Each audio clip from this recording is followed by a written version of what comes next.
Fala prevencionista, você entende sobre os fatores psicossociais ou riscos psicossociais no trabalho? Sabia que a NR1 trouxe isso de novidade? Quer aprofundar nesse mundo aí, psicossocial? Então vem que o SOC explica. Com a chegada da nova NR1, que trouxe os riscos psicossociais no trabalho, muitas pessoas têm se perguntado, o que são esses riscos, esses fatores psicossociais no trabalho? Bom, antes de começar, é importante fazer uma distinção entre a avaliação psicossocial e os fatores psicossociais, ou riscos psicossociais, como você preferir.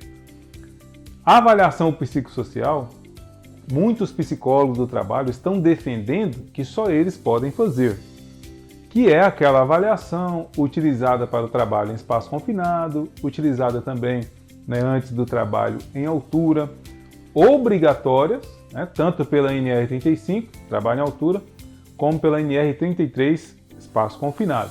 Já quando a gente fala dos fatores psicossociais ou dos riscos psicossociais, estamos falando de outro universo. Não estamos falando necessariamente de uma avaliação psicossocial, mas estamos falando de observar esses fatores psicossociais no ambiente de trabalho e como eles interagem e influenciam os trabalhadores. Os fatores psicossociais, o que eles são? Os fatores psicossociais são aspectos que são resultado da interação entre o trabalhador e a organização. E esses fatores influenciam no bem-estar, na produtividade, no nível de motivação do trabalhador, no nível de saúde mental desse trabalhador. Então, esses fatores são diversos, como organização do trabalho, relações interpessoais, estrutura organizacional e até alguns elementos que podem estar externos à empresa. Então, relação com os terceiros, relação com fornecedores, relação com contratadas e contratantes. Basicamente, esses fatores psicossociais ou riscos psicossociais podem ser definidos, separados em dois grupos.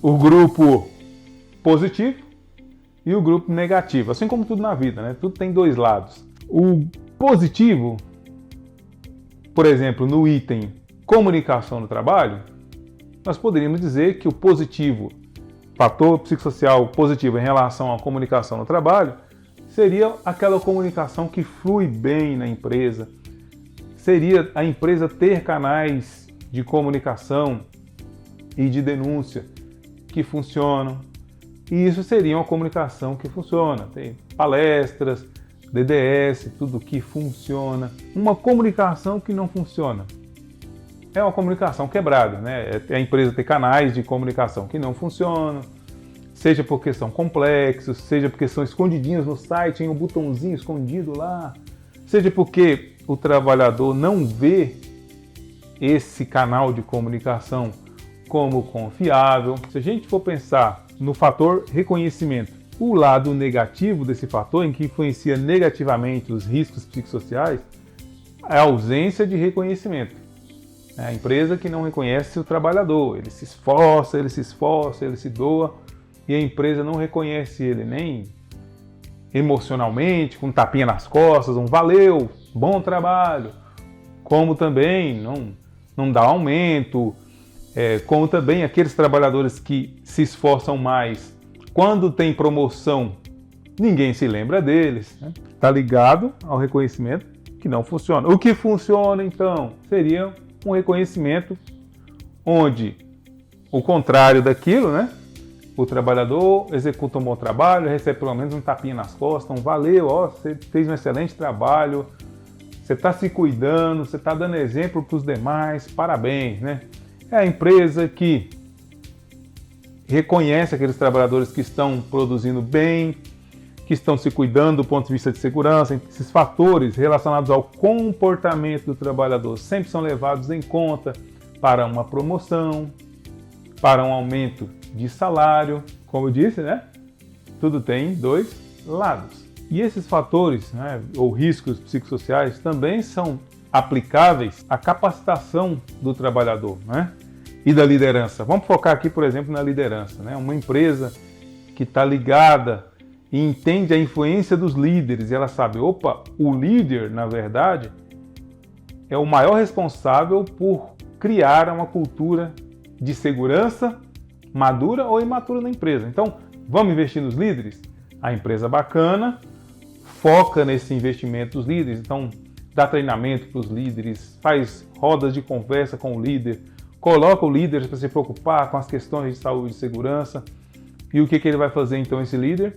Vai apoiar mais os trabalhadores, vai entender que o trabalhador erra e que ele precisa, como líder, num caso de erro do trabalhador, não dar uma resposta que vai fazer o trabalhador espanar, ficar com medo, se acovardar e não querer falar mais nada. Então a empresa que entende esse fator, né, da liderança, ela investe em tornar o seu líder mais humano, ela investe em fazer com que o seu líder seja um especialista em pessoas.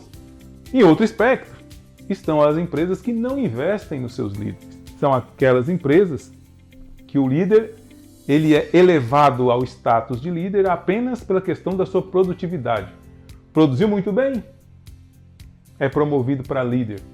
E a empresa, mesmo depois de promover essa pessoa que produzia muito bem e se tornou líder, ela não se preocupa em desenvolver esse líder para ser um verdadeiro líder de pessoas.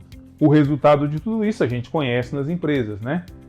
É o trabalhador morrendo de medo de errar, é o trabalhador que quando erra, quando se acidenta ou quando esquece alguma coisa, ó, fica calado e não fala com a liderança, ou seja, se torna então um ambiente de medo. Então, prevencionista, você percebe que os fatores psicossociais ou riscos psicossociais, eles são, na verdade, bem palpáveis, inclusive. Quando a gente fala sobre isso, o pessoal pensa, nossa, né, é uma coisa inatingível, é uma coisa difícil. Não, são fatores bem palpáveis, só que estão, de certa forma, muito mais ligados, em sua maioria desses itens, a questões que vão influenciar na esfera mental, né, na esfera emocional do trabalhador.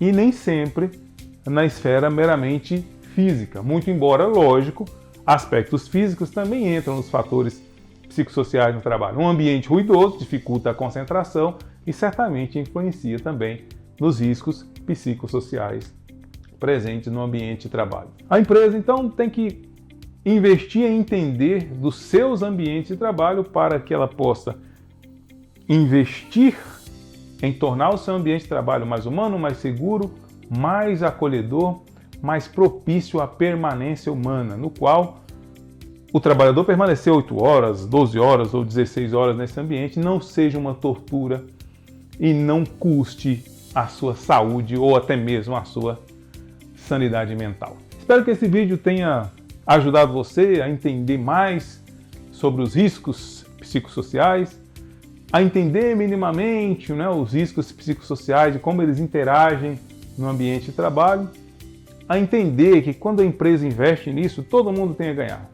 Trabalhadores, líderes, terceiros, profissionais de segurança. Investir no bem-estar do trabalhador é uma ação estratégica e que tende a fazer muito bem para a empresa, inclusive a pequeno, médio e até no longo prazo, colaborando até para a melhoria da sua cultura de segurança e do seu clima de segurança. A gente se vê no próximo episódio. Se você tiver temas para o SOC Explica, deixa aqui abaixo e a gente se vê na próxima. Falou!